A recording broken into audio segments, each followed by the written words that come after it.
Mladi Milutin je sanjao o velikoj Srbiji, podstaknut ambicijom. Strateškim potezima, Milutin je osigurao svoje mesto zakonitog vladara.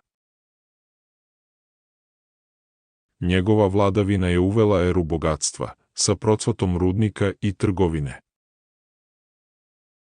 Milutin je postao veliki mecena umetnosti, naručujući izgradnju veličanstvenih crkava.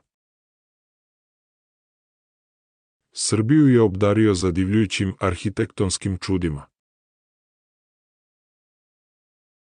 Veštom diplomatijom i strateškim osvajanjima, granice Srbije su se širile.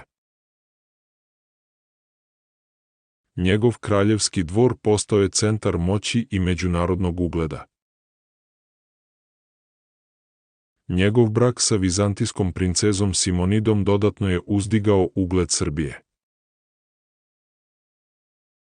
Čak i u kasnijim godinama, kralj Milutin je ostao posvećeni graditelj. Vladavina kralja Milutina postala je poznata kao zlatno doba Srbije.